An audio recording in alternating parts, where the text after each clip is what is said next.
회개와 믿음 세 번째 시간입니다. 믿음의 내용과 결과 갈라디아서 2장 11절에서 21절 말씀으로 함께 오늘도 하나님을 경험으로 알기 원합니다. 우리가 날마다 묵상하고 있는 이 성경에는 사람을 구원으로 이끄는 믿음에 관한 말씀과 그 외에 한 세 가지 정도의 구분할 수 있는 그런 믿음에 대한 것들이 설명되어 있습니다. 그 한 가지 중에 있는 것은 역사적 믿음이라고 부를 수 있어요.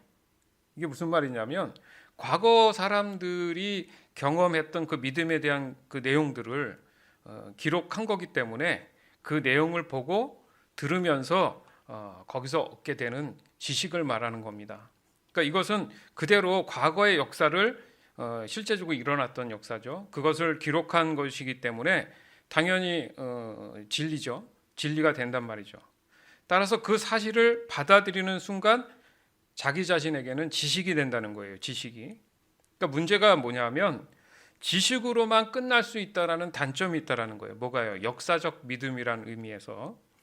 왜냐하면 자기 자신과 직접적인 관계가 없다라고 생각할 수 있다라는 거죠. 그러니까 지식만을 얻었기 때문에 몰랐던 내용을 알게 됐다라는 것이지 실제 그 현장이 없었기 때문에 내가 직접적인 그 연관성, 그 상관성에 대해서는 조금 다가오기가 쉽지 않다는 얘기죠. 즉 앞으로의 삶에 직접적으로 적용하는 데 있어서 한계성이 있다라는 얘기예요. 마태복음 7장 26절, 야고보서 2장 16절에서 20절.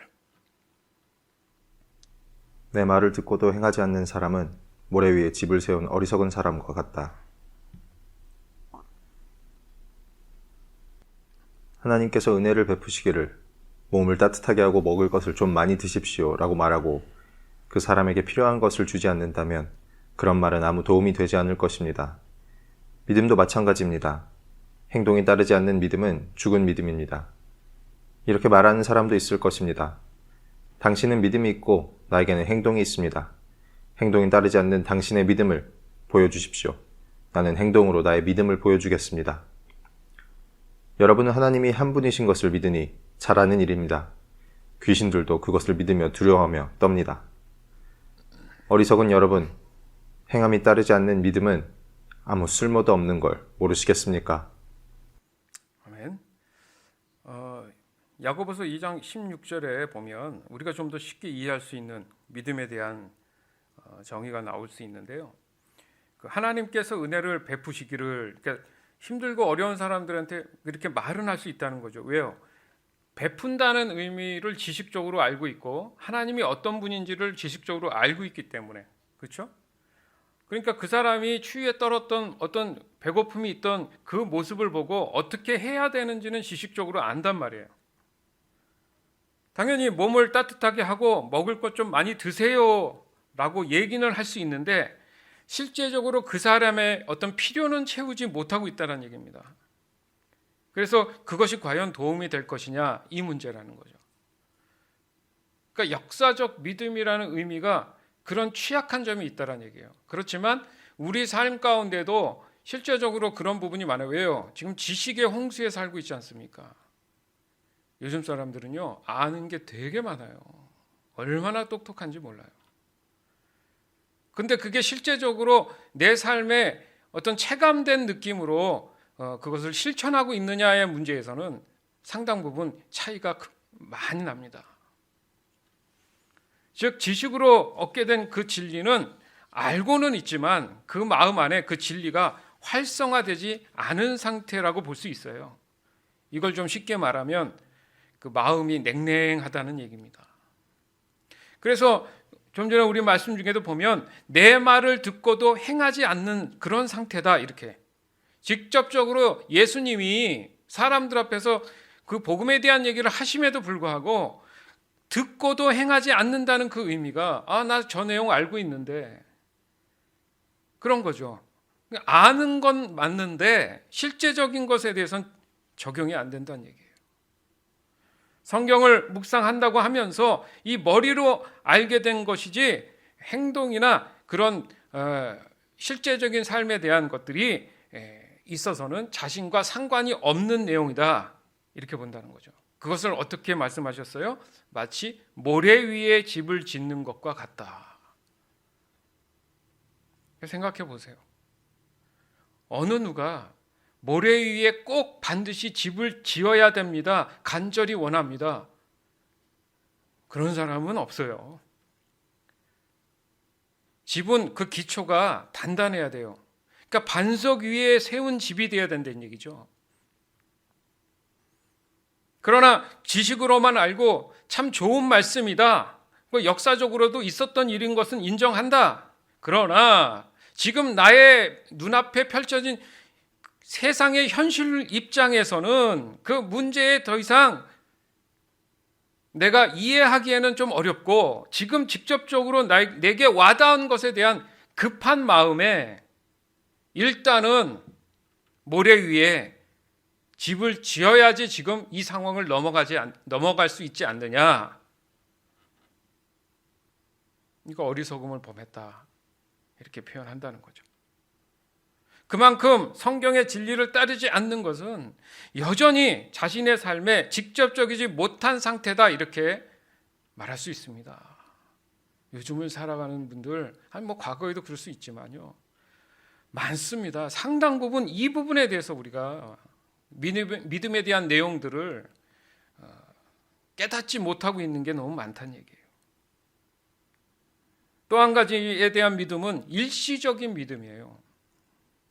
무슨 말이냐면, 사실 어떻게 보면 이 일시적이라는 이 믿음은 기복적인 믿음이다라고도 볼 수 있다는 거죠. 즉 감정이나 기분에 따라서 달라지는 경우를 말하는 거예요.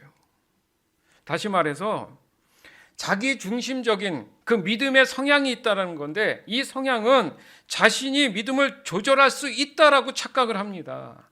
그래서 스스로 판단해서 자신의 의의가 될 수 있는 것이라면 그것이 진짜 믿음이라고 확신하는 거죠. 그런데 여기에서 말이 모순이 있어요. 사실 정확히 따지고 보면요, 믿음을 조절한다는 말 이 자체가 말이 안 되는 거예요. 왜냐하면 믿음 자체는 사람에게 있는 게 아닙니다. 믿음은 사람에게 들어오는 거예요. 따라서 사람에게 없는 믿음을 자신이 조절한다? 이 말 자체가 모순이라는 거죠.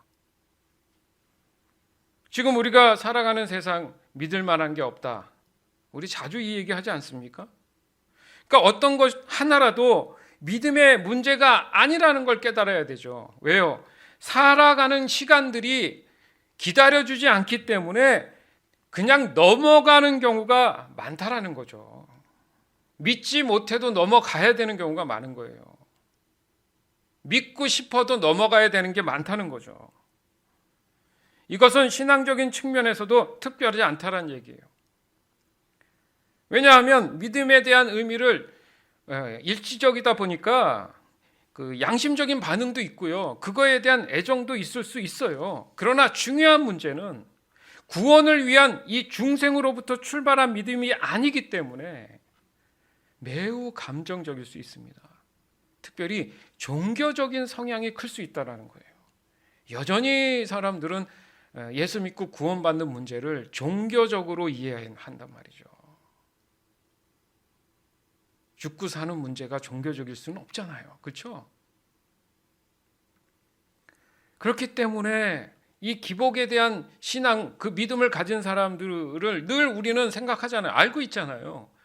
그런 분들은 뭐 어떤 미혹이나 유혹이나 어떤 핍박에 빠지게 되면 쉽게 넘어지더라, 그래서 시험 들더라, 알기는 너무 잘 안다는 거죠. 이게 지식적인 측면이에요. 그게 실제 나에게도 그런 일들이 벌어지고 있음에도 불구하고 또한 인식하지 못하는 것 또한 문제죠. 그리고 세 번째는 기적에 대한 믿음입니다. 신비주의라고도 할 수 있는데, 쉽게 말해서 그 믿음의 동기, 신앙의 동기가 기적에 있다라는 거예요. 그러니까 뭔가 체험적이어야 된다는 의미 때문에 남다른 경험을 해야 돼요. 그리고 자신은 하나님께 특별한 능력을 받았다, 그 능력에 대한 관심이 심한 경우입니다. 반면 실제적으로 하나님의 필요에 의해서 하나님께서 사람의 어떤 복음적인 측면을 깨닫게 하기 위해서 성령의 역사로 이적과 기적이 일어나는 그것을 경험하는 경우도 있어요. 즉 그 참 믿음을 통해서 자신에게나 환경에서 하나님의 살아계심을 경험으로 알게 되는 경우 또한 있습니다. 이것이 정확한 믿음에 대한 내용을 알아야 구분이 된다는 얘기죠.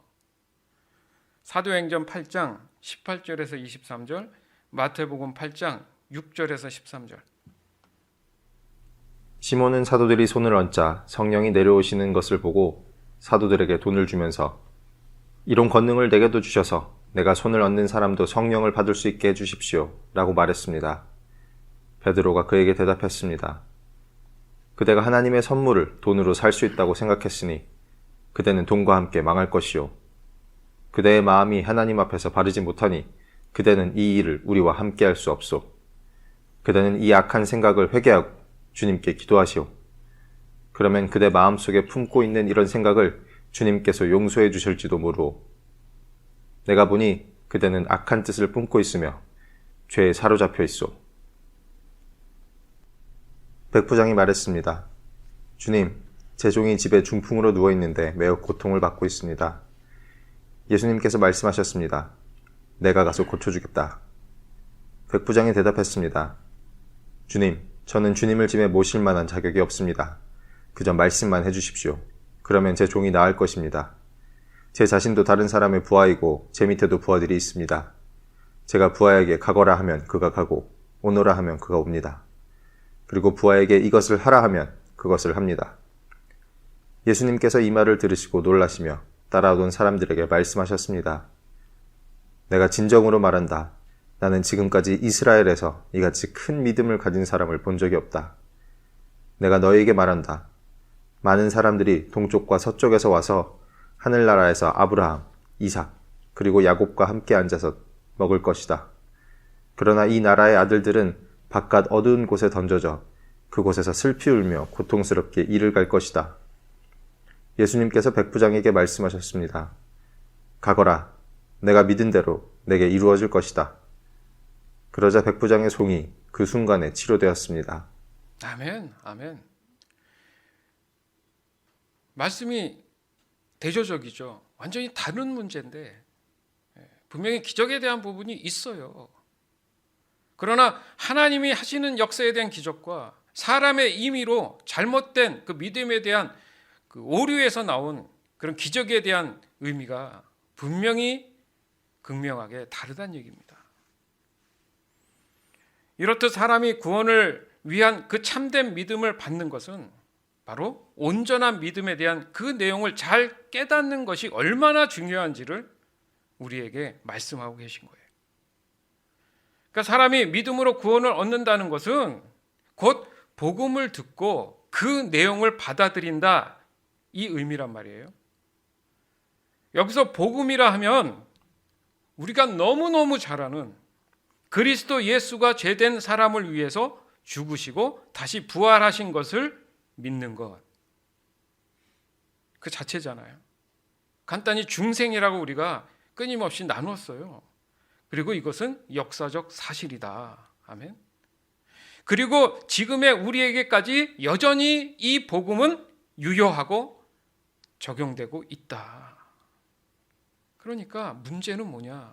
사람들이 그것에 대해서 내가 마음을 확 열지 못하는 이유가 뭐냐? 이 바로 역사적 사실과 나와 내 개인적인 내 자신과의 상관성에 대한 문제인데, 그 문제에 대해서 내가 그 상관성을 갖고 있느냐, 이겁니다.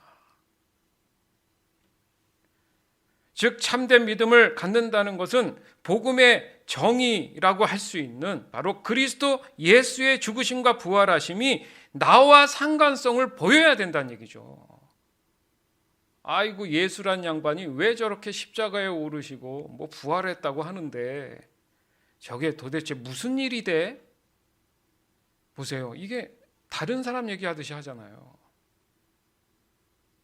뭐하러 저렇게 젊은 사람이, 뭐가 그렇게 잘났다고 저렇게 십자가에 올랐을까? 그러니까 매일 크리스마스라고 해가지고 여러분들 기억나는지 모르는데 지금은 잘 없는 것 같은데요. 왜 집 앞에다가 이렇게 그 네온 사인 같이 이렇게 해가지고 기쁘다 구주 오셨네 뭐 이런 거 하잖아요, 사실. 미국도 그런 걸 많이 하는데 어떤 경우에 이렇게 지나가다 보니까 Happy birthday to you, Jesus. 그러니까 예수님의 생일을 축하합니다. 그러니까 나하고 어떤 구원에 관한 상관성이 아니라 그냥 예수라는 한 남자에 대해서 축하하는 그 메시지를 보면서 사람들이 예수님이 왜 태어나셨으며 왜 십자가에 오르셨고 부활하셨는지에 대한 그 개념이 없구나.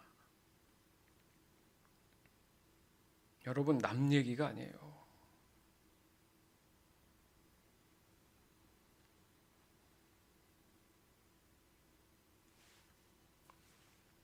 다시 말해서 예수님이 하신 그 역사적 사실은 남의 일이 아니라 누구 때문에요? 나 때문에 일어난 사건이라는 사실을 받아들이는 문제. 이게 참 믿음인 거예요.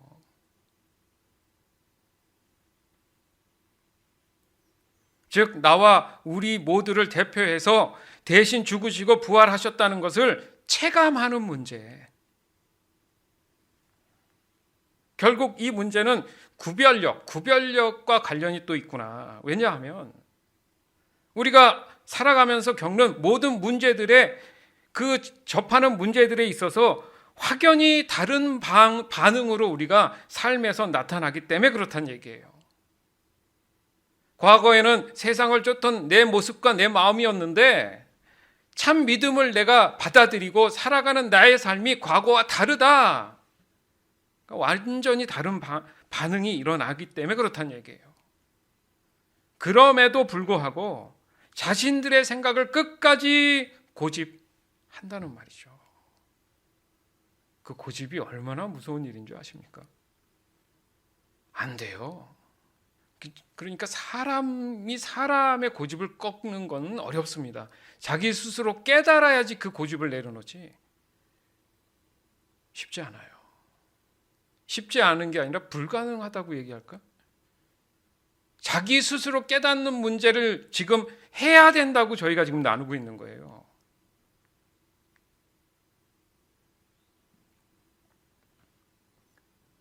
즉 그리스도 예수는 인류를 위한 대속이다. 이렇게 얘기를 하면 그렇지, 인류를 위한 거지. 그래서 가능한 한 저희가 나눌 때는 가능한 한 1인칭이나 뭐 2인칭 정도로 쓰지, 사실 우리라는 말을 좀 쉽게 쓰긴 하지만 좀 더 나와 연관성을 위해서 자꾸 이렇게 반복해서 가능한 한 이 단어들도 선택을 하는 거예요. 이게 쉬운 게 아닙니다. 어떤 분들은 설교가 어렵다, 어떤 분들은 쉽다. 그게 쉬운 것 같습니까? 모든 사람을 다 쉽게 이해할 수 있게 하는 게 그게 쉬운 일이에요? 그렇지만 최대한 어떻게든 서로가 함께 나누어서 공감할 수 있도록 해야 한다는 거잖아요. 그렇죠?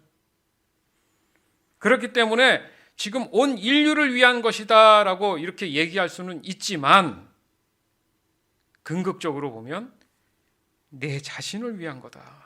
내 자신을 위한 대속이다. 이게 체감돼야 된다는 문제죠.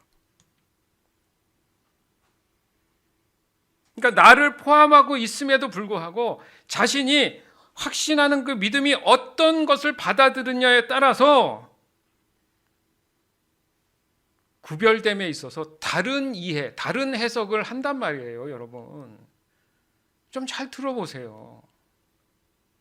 많은 시간을 같은 말씀을 지금 사실 반복하잖아요, 우리가. 그럼에도 불구하고 여전히 본의 아니게 제자리인 경우가 있단 말이죠. 왜 그럴까 한 번쯤은 고민해야 돼요. 어디서부터 내가 어떤 미스가 왜 났을까?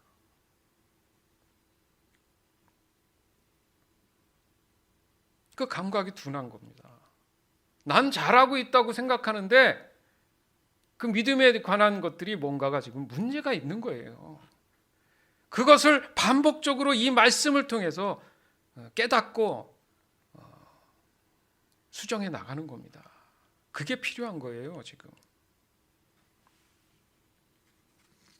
즉 수많은 시간을 진리의 역사인 이 복음을 반복적으로 들으면서도 여전히 세상의 불안함 그 속에서 믿음을 내 스스로가 판단하고 있을 수 있다는 얘기죠. 죄송한 얘기인데 그것은 성경이 어떻게 표현하시냐면 어리석은 것이다. 기분 나쁘죠? 당신 참 어리석어 했을 때 기분 좋은 사람이 어디 있겠어요? 그런데 성경은 이런 경우에 어리석다고 표현을 한단 말이에요. 손가락질이 아니에요. 깨달으란 뜻이죠. 그럼에도 여전히 남의 일처럼 들릴 수 있다는 얘기예요.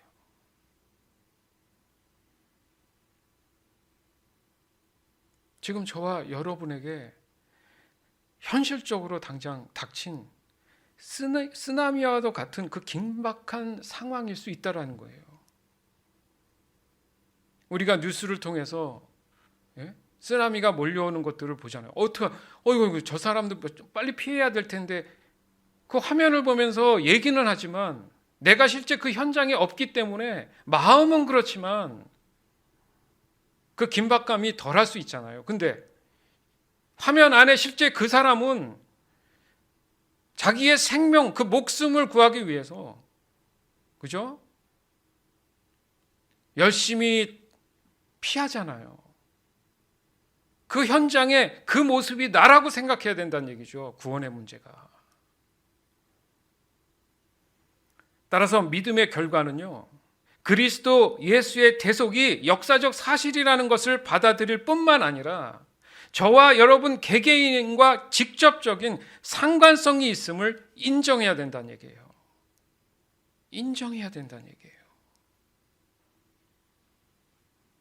여기서 확인되는 이 믿음은 그 사람의 삶에 직접적으로 나타난다는 겁니다. 이것은 성경이 어떻게 말씀하시냐면 그리스도와의 연합이다 이렇게 표현해요. 그래서 이 그리스도와의 연합이라고 역사적 사실로 증명하고 있는 말씀이 바로 성경이라는 거죠. 여기서 그리스도의 연합은 매우 중요한 의미를 갖고 있다는 얘기예요. 왜냐하면 정상적인 믿음으로 살아가야 하는 사람에게 있어서는 이제는 앞으로의 삶이 남았잖아요. 그러면 앞으로 일어날 그 사실에 근거한 역사에 이제 내가 동참하게 되는 순간이기 때문에 그렇다는 얘기예요.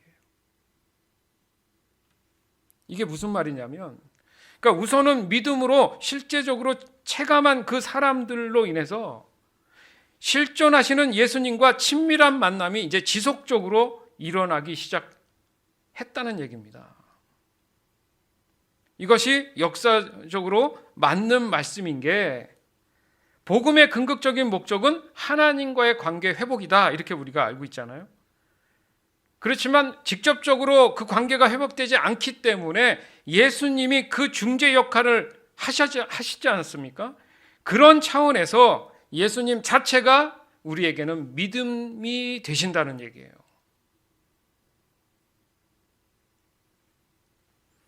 따라서 예수님과의 이 연합은 곧 예수님이 내 안에 계시고 내가 예수님 안에 있다라는 그 의미 때문에 내 자신이 믿음 되시는 예수님을 현실적으로 받아들이고 살아가게 된다는 얘기입니다. 그러니까 예수 믿고 구원받으세요라는 얘기는 예수님을 내 안에 내 마음 안에 모신다는 얘기잖아요. 믿음을 모시는 거예요. 아까도 말씀드렸지만 사람은 믿음을 주관하지 않아요. 어떤 사물을 봤을 때 그것에 대해서 내가 받아들일 것이냐의 문제지 내 자체가 믿음이기 때문에 그것을 받는 게 아니란 말이에요. 모든 게 다 그런 거예요. 근데 사람들이 착각을 한다는 얘기죠. 내가 마치 믿음의 주체가 된다는 얘기예요. 그렇지 않습니다. 여기서도 현실적으로 받아들이고 살아간다는 의미가 바로 예수님이 하시는 일들에 대해서 언제나 내가 동참할 수밖에 없다는 얘기가 된다는 얘기입니다. 이사야 54장 5절에서 8절. 너를 지으신 분이 내 남편이 되실 것이다. 그분의 이름은 만군의 여호와시다. 너를 구하신 분은 이스라엘의 거룩하신 분이다. 그분은 온 땅의 하나님이라고 불리시는 분이다. 남편에게 버림받고 큰 슬픔에 빠져있던 너, 젊어서 결혼했다가 버림받은 너를 여호와께서 부르셨다. 내 하나님의 말씀이다. 내가 잠시 너를 버렸으나 큰 은혜로 너를 다시 데려오겠다. 내가 크게 노하여 잠시 너에게서 피했으나 영원한 사랑으로 너에게 은혜를 베풀겠다. 너의 구원자이신 여호와의 말씀이다. 아멘. 그러니까 굉장히 직접적인 말씀이죠. 길지 않지만 정확하게 표현된 말씀이죠. 그러니까 이 말씀에서 눈에 들어오는 것은 영원한 사랑으로 너에게 은혜를 베풀겠다. 이 말씀이에요. 즉 저와 여러분의 구원자 되시는 여호와 하나님과 함께 그 영원한 사랑 가운데 두시겠다. 이 의미거든요. 그리고 너를 지으신 분이 너의 남편이 되실 것이다. 어렵지 않죠? 곧 그리스도 예수십니다. 그러니까 이 말씀은 이미 우리가 요한복음 1장에서 여러 번 우리가 그 내용을 나누었습니다.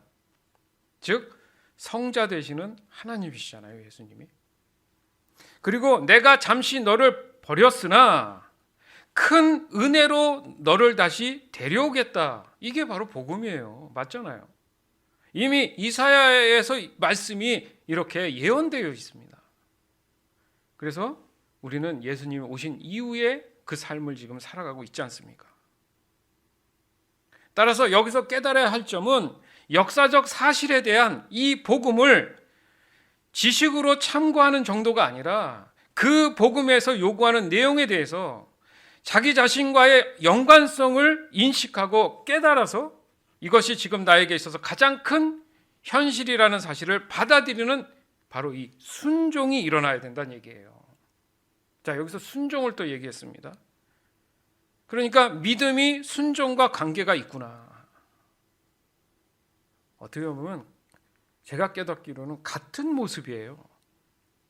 근데 그걸 굳이 구분시켜서 더 정확하게 복음에 대한 의미를 받아들일 수 있도록 도우셨다? 이렇게 볼 수가 있습니다.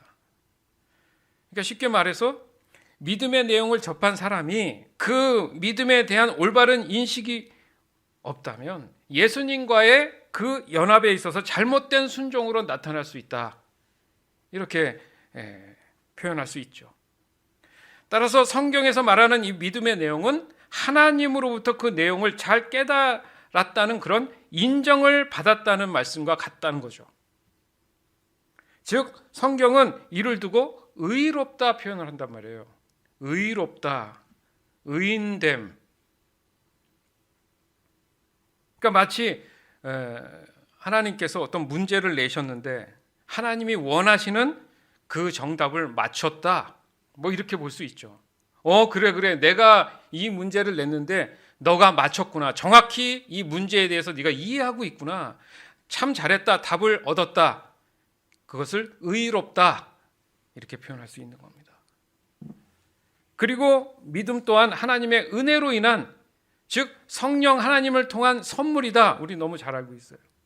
바로 이 의미는 선물을 받는 사람의 어떤 선택할 권한이 있다, 이런 뜻이 아니라는 거예요. 아까도 말씀드렸지만 내가 믿음의 주체가 돼서 내가 예수님이 나의 구주 되심을 선택할까 말까, 이런 문제가 아니라는 거예요. 항상 그렇잖아요. 구원의 문제는 선택의 여지가 없는 거예요. 그런 차원에서의 선물입니다. 쉽게 얘기해서 사람에게 있어서 영생을 보장받을 수 있는 단 한 번의 기회를 주신 거예요. 이걸 깨닫지 못하고 놓치는 것을 어리석다 표현한 거고요. 따라서 이 선물이 분명히 존재하는 것이지만 받아들이는 문제에 있어서 온전한 순종이 이루어져야 된다, 이 얘기입니다.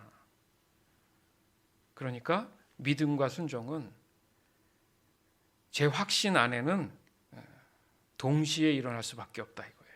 동시에. 이걸 따로 구분해서는 안 된다.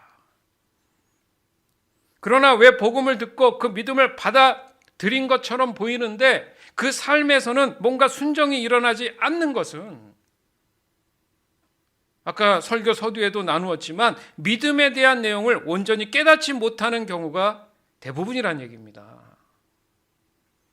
즉 의롭게 하는 믿음의 은혜를 받은 사람은 그 사람의 모든 일상이 하나님의 말씀을 근거로 순종하고 적용하며 살아갈 수밖에 없잖아요. 이것도 우리가 지식으로 잘 알죠. 그런데 왜 내 삶에 적용이 안 될까? 그거에 대해서 우리가 상당히 많이 말씀의 묵상이 일어나야 되는 겁니다. 그게 현실적인 문제가 돼야 돼요.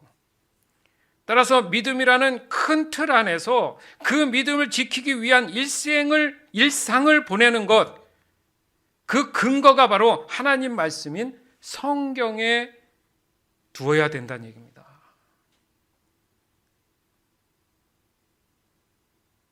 다른 것보다 성경 말씀에서 믿음에 대한 문제에 대한 것들을 우리가 깨달음을 찾아내고 그로 인해서 내가 거기에 순종이 일어나야 된다는 그런 의미가 있는 거예요. 하박국 2장 4절. 보아라, 그의 마음은 교만하여 정직함이 없다. 그러나 의인은 믿음으로 인하여 산다. 아멘. 그러니까 마음이 교만하면 하나님을 인정하기가 어렵다? 아니요, 안 됩니다. 그러니까 본인이 하나님보다 더 높다고 생각하는 거거든요. 그러니까 하나님을 판단하는 거예요. 그러니까 자기가 뭔가 믿음에 대한 선택을 할 수 있다라고 착각하는 게 교만이에요. 그러니까 여기서 표현은 마음은 교만하다는 것을 정직하지 못하다라고 표현하잖아요. 그렇죠? 그러니까 거짓말을 하고 있다는 얘기예요. 교만한 것은 거짓말을 하는 거예요. 그러나 의인, 아까도 의롭다는 것을 제가 설명드렸어요. 하나님의 말씀에 내가 정확히 그 정답을 말한 그 사람은 믿음으로 인해서 산다 이거예요. 이해될 줄 믿습니다. 그만큼 이 믿음의 내용이 얼마나 내가 정확히 알고 있어야 되는지 이거 중요한 거죠. 그래서 오늘 본문에서도 베드로가 나오는데 이 베드로는 그 당시에 모든 유대인에게 있었던 그 전통적인 믿음이 자연스럽게 마음이나 몸에 배어 있는 상태였어요. 뭐 그렇게 정서가 그렇잖아요. 보고 배우고 뭐 부모로부터 계속 이어져 온 어떤 그런 유대교적인 사상이 젖어 있을 수밖에 없죠. 분명히 베드로는 예수님의 수제자라고 우리는 알고 있지 않습니까? 그래서 복음에 대한 예수님과 실제적인 그런 관계 속에서 깨달은 사람이에요. 맞죠? 자신의 예수님을 부인한 그런 경우도 있고 여러 가지 상황이 있었기 때문에 본인이 이제 어떻게 그 믿음을 갖고 예수님의 그런 마음을 갖고 살아가야 될지를 분명히 안 사람이잖아요. 그러니까 믿음에 대한 내용을 분명히 안 사람임에도 불구하고 여전히 안 되는 부분이 뭐냐면 그 인본주의적인 유대교에서 갖고 있는 율법주의적인 것들에 대한 믿음을 은연중에 버리지 못하고 있었다는 것을 알 수 있습니다. 또한 알 수 있는 것은 아무리 믿음으로 구원을 받은 사람이라 할지라도 본의 아니게 버리지 못하고 있는 잘못된 믿음이 있을 수도 있구나. 그겁니다. 오늘 본문인 갈라디아서 2장의 첫 번째 줄 2장 1절에도 보면요. 복음 사역을 한 지 대충 한 14년이 흐른 시점이라는 걸 알 수가 있어요. 그러니까 14년이 흐른 후에라는 의미에서 표현을 하고 있어요. 그러니까 적지 않은 세월이잖아요, 14년이. 그렇게 보면요. 이 베드로는 적어도 14년 동안 복음에 대한 믿음의 어떤 한 부분, 한 부분이 잘못되어 있다는 걸 알 수 있습니다.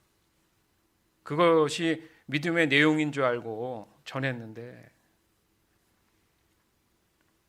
그러니까 이 문제는 그만큼 사람이 가지고 있는 어떤 잘못된 믿음에 대한 그 부분들, 그것이 내가 환경에 의해서 아니면 전통성에 의해서 자신도 모르게 버리지 못하고 있는 그런 경우, 그런 심각한 경우가 상당히 많다는 거예요.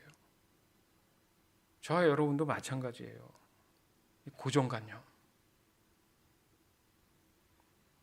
그러니까 문제는 뭡니까? 자기 자신도 모른다는 게 치명적인 거죠. 그래서 이런 본문 말씀이 있는 거예요. 갈라디아서 2장 11절에서 13절. 베드로가 안디옥에 왔을 때 그가 잘못한 일이 있어서 내가 그를 대면해서 나무랐습니다. 베드로가 안디옥에 와서 이방인들과 함께 먹고 있는데 야고보가 보낸 유대인들이 오자 먹는 것을 그만두고 그 자리에서 물러갔습니다. 그는 할례를 받은 유대인들을 두려워했던 것입니다. 이처럼 베드로는 거짓된 행동을 했고 다른 유대인 성도들도 거짓된 행동을 했습니다. 심지어 바나바조차 그들의 거짓된 행동에 유혹을 받았습니다. 예, 아까도 우리가 함께 나눈 그 교만은 정직하지 못하다. 여기 표현 그대로 하자. 그러니까 베드로가 어느 부분은 교만해져 있는 거죠. 왜? 하나님의 어떤 복음의 순수성에 대해서 지금 다른 부분을 보였잖아요. 그 표현은 뭐예요? 거짓된 행동이다.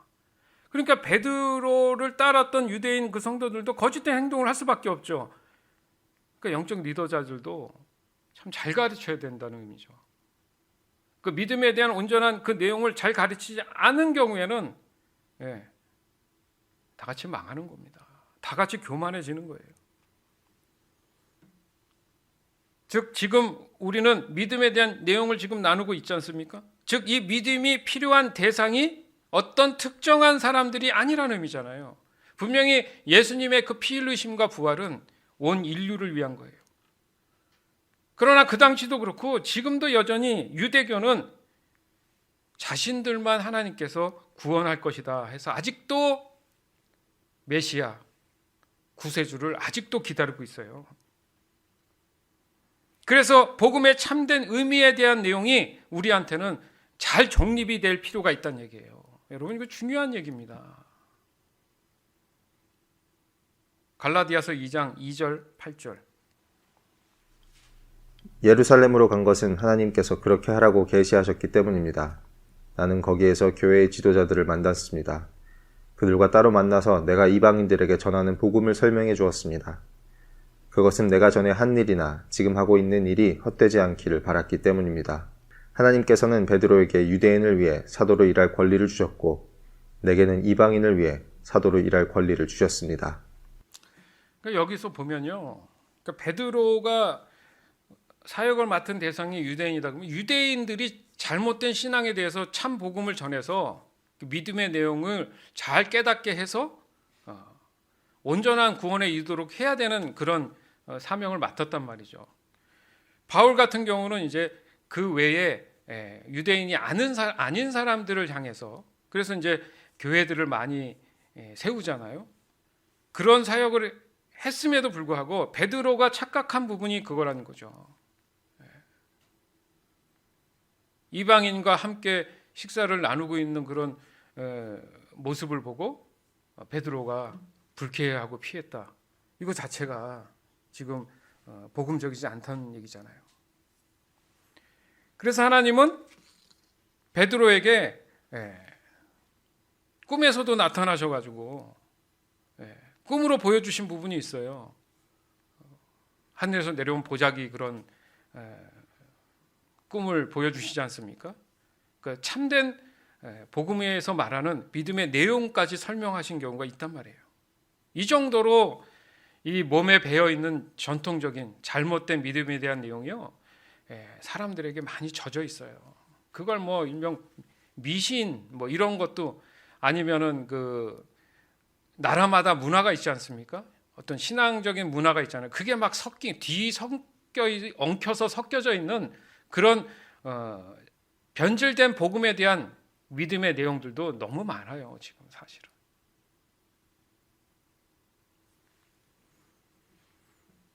사실 하나님의 어떤 뜻하신 의도와는 상당히 많이 멀어진 그런 상태라고 우리가 볼 수 있다는 얘기죠.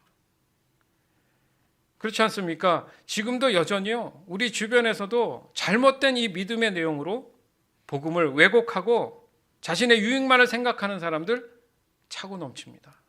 차고 넘쳐요. 근데 안타까운 것은 그 사람은 그렇다 치지만 거기에 미혹된 사람들이 얼마나 저는 불쌍한지 몰라요. 심지어는 죽임도 당하잖아요. 한국에 또 뭐 그런 사건 있지 않습니까? 아파트에다가 목사도 아닌 사람이 자기 목사라고 교회 비슷하게 세워가지고는 어떤 나이 드신 여자 성도를 포교한다고 하다가 뭐 말을 안 들었는지 4일 동안에 그 집에 가뒀다가 결국 죽여가지고 산에다가 매장하고.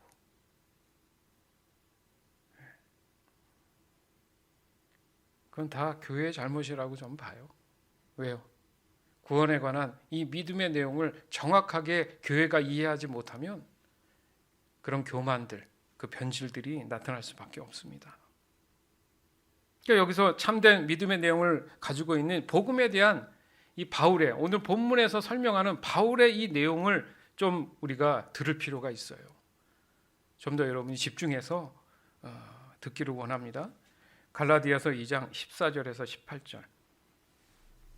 나는 그들이 복음의 진리를 따르지 않는 것을 보고 모든 사람 앞에서 베드로를 향해 베드로여, 당신은 유대인이면서도 유대인처럼 살지 않고 이방인처럼 살면서 어찌하여 이방인들에게 유대인처럼 살라고 합니까? 하고 말했습니다. 우리는 이방인, 곧 죄인이 아니라 유대인으로 태어났습니다. 하지만 우리는 율법을 따른다고 해서 의롭다함을 받는 것이 아니라 예수 그리스도를 믿음으로 의롭다함을 얻는 것을 압니다. 그래서 우리는 의롭다함을 얻으려고 그리스도 예수를 믿었습니다. 우리가 의롭다함을 얻는 것은 그리스도를 믿었기 때문이지 율법을 지켰기 때문이 아닙니다. 율법으로는 어느 누구도 의롭다함을 얻을 수 없습니다. 우리 유대인은 의롭다함을 얻으려고 그리스도께 나아왔습니다. 그리하여 우리가 죄인이라는 것이 밝히 드러났습니다. 그렇다고 해서 그리스도께서 우리를 죄인으로 만드시는 것입니까? 그럴 수 없습니다. 내가 이미 헐어버린 그것을 다시 가르친다면 그것은 틀림없이 내가 죄를 짓는 것입니다. 네, 여기서 보면 우리는 이방인, 곧 죄인이 아니라 유대인으로 태어났습니다. 그러니까 이게 우월성을 얘기하는 게 아니고요. 뭔가 복음에 대한 책임감 이런 느낌일 수 있어요. 그러니까 진정한 유대인은 하나님의 선택된 민족이라는 그런 개념을 가져야 된다. 이 점을 부각시킨 거예요. 그렇게 쓰임받은 그런 민족이라는 거죠. 왜냐하면 예수님의 태어나심이 유대인의 족보를 통해서 오셨잖아요. 그러니까 해야 할 일 분명히 중책이 있다는 얘기입니다.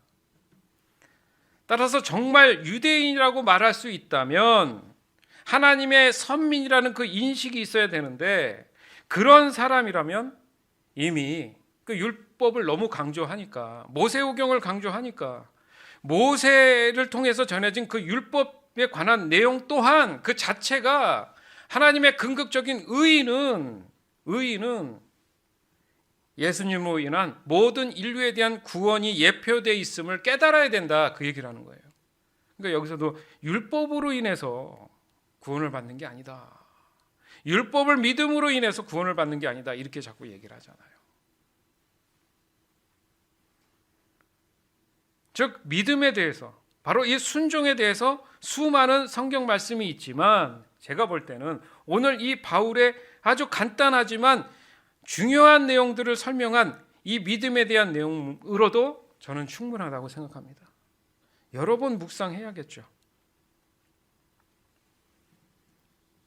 즉 지금 저와 여러분이 가지고 있는 믿음에 대한 그런 내용이 어떤 것이냐에 따라서 그 사람의 신앙생활이 그 결과를 말할 수 있다, 이렇게 본다는 거예요.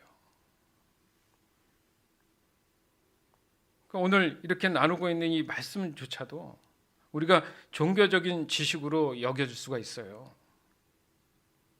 아닌 것 같습니까? 그러면 내 스스로가 잘못된 어떤 믿음관을 가지고 있었구나라는 것을 깨달으면 참 좋죠. 그리고 오늘 이 말씀을 묵상하면서 내가 상당히 어떤 부분 고정관념을 가지고 있었구나. 말씀을 우리가 받을 때는요, 다 내려놔야 된다. 맨날 그 얘기 하잖아요. 내가 어떤 사람인지, 어떤 지식을 가졌는지, 뭐한지, 뭘 했든 그건 다 내려놓고 순전하게, 온전하게 말씀의 그 순수성을 받으려고 그 마음을 열기 위해서 기도하는 거 아닙니까? 오직 성령을 의지하는 이유가 내 선입견, 내 생각들을 다 내려놓기 위한 거란 말이에요. 그리고 그 자리에 온전한 믿음을 받아들이도록 순종하고 또 그것으로 인한 거듭난 그런 일상을 보내야 된다고 자꾸 강조하잖아요. 안 되는 게 아니겠죠. 내가 그 믿음에 대한 온전한 내용을 깨닫고 있지 못하기 때문이겠죠.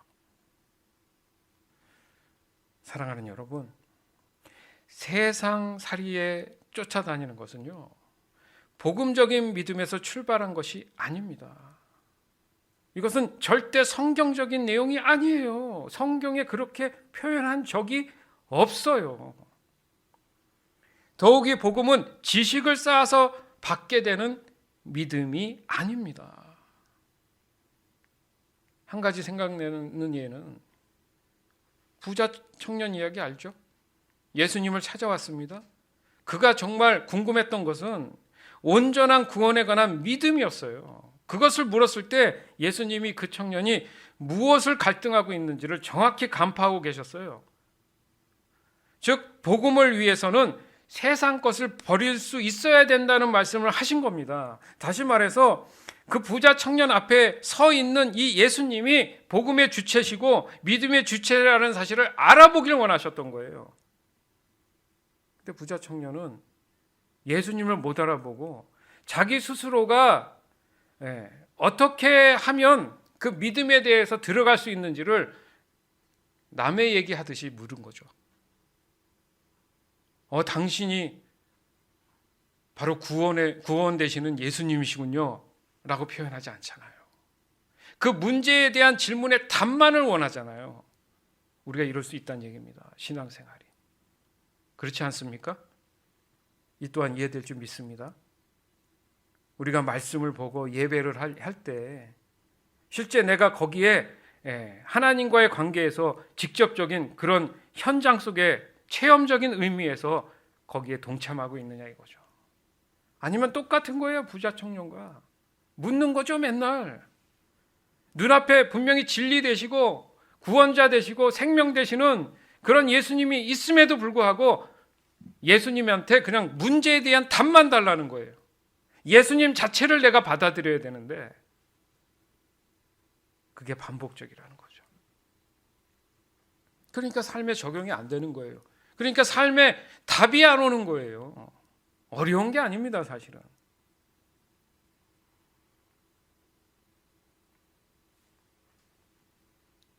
그래서 그 청년은 도리어 더 많은 갈등을 안고 돌아갑니다. 바로 그 청년의 모습이 저와 여러분의 모습일 수 있다는 얘기예요. 현실적으로 충분한 이 복음의 내용을 분명히 내가 섭취하고 있다고는 하지만 여전히 갈등하는 내 자신을 발견하기는 그렇게 어렵지 않다는 얘기죠. 오늘 시간도 동일합니다. 늘 동일해요. 앞으로도 그럴 수 있어요. 우린 지금 참복음에 대한 믿음을 분명히 나누고 있잖아요. 그래서 지금 어떤 사람은 그랬구나, 난 몰랐는데 맞다 하면서 무릎을 치며 그 깨달음을 가지고 돌이켜서 이제 그러면 참된 믿음이 무엇일까? 그 내용에 대해서 다시 한번 내가 알기를 원합니다, 주님. 그런 사람이 있는가 하면 여전히 남의 말을 하는 것처럼 자신과 직접적인 어떤 상관성을 느끼지 못하는 사람도 있을 수 있어요. 그러면 냉철하게 말할 수밖에 없습니다. 왜요? 이것은 죽고 사는 문제니까. 성경 말씀대로 하면 한 사람은 구원을 받게 되는 거고 한 사람은 버림받게 될 겁니다. 좀 더 참된 믿음이 내 자신에게 체감될 수 있도록 우리는 그 삶의 현장에서 하나님 앞에 실제적으로 좀 적극적으로 나아가야 돼요. 그 외에는 방법이 없는걸요. 성경에는 그 외의 방법에 대해서 말씀을 안 하셨는걸요. 그 왜 성경은 세월을 아끼라고 얘기합니까? 돌이킬 수 없는 그 순간이 한 사람이라도 제외 없이 오기 때문에 그래요. 그러기 전에 참된 믿음에 대한 이 내용을 깨닫고 순종으로 나가는 것만이 지금 우리의 앞으로 해야 할 믿음의 자세, 그게 바로 살 길이에요. 오늘 함께 나눈 말씀이요, 깨달아질 때까지 묵상하셔야 돼요. 본문 말씀 깨달아질 때까지 읽으셔야 돼요. 기도해야 돼요. 그게 그냥 뚝딱 될 문제면 뭐하 이렇게 반복해서 365일 같은 얘기를 앵무새처럼 하겠습니까?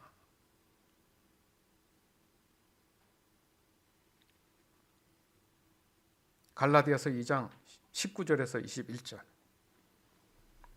나는 율법을 위해 사는 것을 그만두었습니다. 나는 율법에 의해 죽었습니다. 내가 율법을 향해 죽은 것은 하나님을 향해 살기 위한 것입니다. 나는 그리스도와 함께 십자가에서 죽었습니다. 이제는 내가 사는 것이 아니라 내 안에 계신 그리스도께서 사시는 것입니다. 내가 지금 내 몸 안에 사는 것은 나를 사랑하셔서 나를 구하시려고 자기 몸을 바치신 하나님의 아들을 믿는 믿음으로 사는 것입니다. 나는 하나님의 은혜를 헛되게 하지 않습니다. 율법으로 의롭다함을 얻을 수 있다면 그리스도께서 죽지 않으셨을 것입니다. 아멘.